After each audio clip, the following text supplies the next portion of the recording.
Hello, and welcome to the Darby Creek Diaries. I'm Gail Thompson, and I'm so glad that you've joined me to make a really fun pop up card. So, settle in, get your favorite beverage of choice, and let's get started. This project uses a die set from Karen Burniston that it's number 1020. It's a Christmas tree pop up and it's just got a few pieces and we'll go into it in detail, but it's not as hard as some pop-up dies. Let's put it that way. Not too awful hard, just the base and a couple sets of trees and some decorations. Then we have the Argyle Plaid folder from Spellbinders. And then we also have a Cartabella 6x6 paper pad called Letters to Santa. I really like this paper pad. I'm not even sure where I got it, but hey, it's really cute. So here is the paper plaid, or the Argyle plaid, and then a card base, and then a pre-made note card, and two pieces of the Cartabella. And I'm deciding later which ones I'm going to use. That Schoolhouse Red note card is from Simon Says Stamps. So off screen, I cut out the base of the tree, one set of the big trees, and two sets of the little trees. Then I have a circle die that I'm going to use later. To get started, we're going to position our tree on the note card. So I made a little jig. It is 3¼ inches. There's a little bit of play. It could be 3½ if you wanted, I guess, depending on whether you want the star or not. You take that arrow is pointing. See that triangle? That's actually an arrow. You put it in the ditch of the card, the fold, and you line it up even with that little jig that's 3¼ inches tall. And you make sure that you've got that lined up perfectly because it's really important for the mechanism to work to have that right on the fold, or as I say, in the ditch. That's a sewing term. Then we're going to put it in the die cutter, and now we're going to remove it, and we're going to flip up the two little flaps there. That's what's going to hold the base of the tree. So far, so good. Now we're going to move on to our base. There are little indents that I was just showing you there, and you're just going to do a bunch of mountain folds all the way around the bottom, and then there's a flap there at the end, and we're going to glue that flap to the beginning of the little circle piece there. And I like to use a nice strong glue. This is Nuvo glue, I believe. And just hold it there for a second. You can use tape if you want, tape runner, but I don't think it lasts quite as long. Then I also am going to glue the inside of these little tabs on the interior of the card base. And we're going to set the tree base down. And it doesn't really matter where it starts or ends. Just make sure you're going to set it on the outside of those red flaps and press the red flaps to the back to hold that base together. And with the glue, it takes a second, but it'll dry pretty quickly. And you're going to like it that it holds really well. Now, on that tree base, there are some little notches. Can you see the little squares at the top? Then we're going to flap. Those are little flaps, actually. But first, we're going to make the attempt to just help the card along a little bit and make a little crease there. Paper, sometimes you have to work with it a little while to get it to behave, but now it's behaving. So we're going to do those flaps, and I don't know, it's just at the top. I'm trying, see, I'm pulling those little notches, flappy things out, and we're going to be placing the slots of the tree in there in a second. So you just want to have those little flaps out. There you go. You can see them really well there. And now we need to get ready and watch how you're flipping things, because make sure that you're looking to see if your little red flaps are on the top or the bottom when you're working, because that can affect your tree. Now we're going to slide the two big trees, the one into the other. You'll see a little slot and there's a notch at the top. Pretty straightforward. But now when you see the bottom of that tree, there are little notches in the bottom. So I'm going to put a little bit of glue on the inside of all those flaps. And we're going to get the base. See where I'm pointing? That's one of the notches. And you're just going to set the tree in. And I'm trying to show you, and it's really hard to do this up in the air or sideways, but I'm trying to show you I'm slipping the tree in, and then that flap, you'll press it through the notch and hold it so that the glue holds it in place. And you have to do that 3 times, 3 more times. You're just going to slip that little brown flap through. There you go. And you'll be able to see, I'm getting ready to do it right there. It will, there, perfect. You just run that flap back through all 4 of those and make sure that you have a sturdy little spot there. And I'm double checking. You really want to double check, because it's a paper, it's a little fiddly. Now the 2 small ones we're going to fold in half, and this will make the sides of your tree. It'll make it a fuller tree. There are flaps on one side, and that will attach to the second one here in a bit. So after you get all your flaps folded there, just those 2, you're going to slip it into the tree. Now there's a notch on the outside there. There, I'm showing you right now. And you're going to run that slot, pull it up, lift, and then pull down and into that notch on the leaf of the big tree, or branch, I should say. Just slip it through and it'll catch. You need to use fairly sturdy paper for this. Nothing real flimsy, at least 100-pound cardstock at the minimum. Now you don't want it to be really, really thick, because cardboard thick, because it won't want to bend. But 100 pound, 130 pounds should be fine.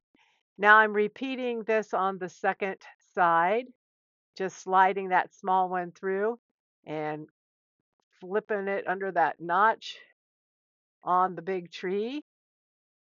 It's really, this is kind of hard to show. I'm really sorry, but I think y'all get it. There. The top of that tree just fits in. So now the tree is done, but I need to glue the flaps of the other tree together. So you just put a little bit of glue on the outside of the notch, and then you're going to slip it in there and put it behind the other piece to hide it, and just hold it for a second. And then we're going to go around here, and I'm just sticking something behind so that I can put a little pressure there to make sure that there's good adhesion. And now we're going to go to side 2, and we're going to do the same thing. Just putting those flaps underneath, giving them a press, and holding it just for a couple of seconds. I hope all is going well with you, and that you're going to have some time to enjoy some crafting soon. It really is therapy, and I do it on days that I don't work. And sometimes when I come home from work, it's getting dark now, so hey, you might as well do something inside. I try to do outside things as much as I can during the day in the sun when I'm off. Now we have our little stars. You can use them or not, but I wanted to show you how to do it. You take the star that just has the flat bottom and it'll have a slit on the top, and you're just going to there's going to be one of those two big trees where you can seat that. There's a good picture of it. The other side will be obvious that you have to use it in order to put the bottom of the star on it. It's obvious because there's only one side that's really got the flat spot to be able to glue it. The other one you're going to stick through the top there and then adhere it to the other side of the big tree. And then just press it for a minute. And there is our little tree. Can you see how that is glued on? Now we're gonna give it a fold, give it a good press. Everything's working well. I want to make sure my stars behaving. You know how those stars can be. And there's a good view of the stars. Now, I lost or forgot to record a whole part of the floor in the interior of the card. So this is a 6x6 pad. I just cut off right below the hole there. So it is actually 6x6. Now I'm going to make sure I have my candy canes going the right way. And I'm going to cut off a 1/2 inch because we're using an A2 card. So it's a 4 1/4 by 5 1/2. So I'm moving it over there to the 5 1/2. And there we go. And I'm going to just cut that top 1/2 inch off. And now we're going to have the correct size, 6 by 5 1/2. Now, these are 3-inch sides. So I'm going to cut the 6 in half to 3-inch sides. So far, easy peasy because I don't like a lot of math. You know me, I do it all day long. I'm not doing it at home. So I'm just going to show you this as a sample because my card was done when I realized I didn't have the footage. You just place your 3-inch piece there, and you're going to take a marker, whatever, a pencil, and you're going to mark it to the center of the tree base where it pokes out, because it's a square. So you're going to mark that. You only have to mark one side. See where I have that mark? That's going to tell me where to place my circle die. So we're going to put temporarily these two pieces back together. So line them up as best you can. And I'm just going to make it easy and tape things down lightly and put my circle in the middle. And this circle happens to be a 3 1/2 inch circle. You could probably use a little smaller, definitely not a little bigger. And I'm using my Pear Blossom Press T ruler and I find the center. So I make absolutely sure that that die is in the center. And there you go. We're just going to take everything apart, and these will be the two sections of the what I call the flooring. But like I said, this is just a sample because I don't know what happened to that footage. And then that gold circle, all I did was take a 4-inch die and that 3 1/2 inch die, run it through with gold paper. So I'm sure you can follow that. So I'm just going to give you a quick example. I'm not really building anything here. I'm just trying to make do with what I have. You know how often you have to do that in crafting. So there you go. That's how it works. So I hope that made sense. Now I'm going to show you another part that I missed part of.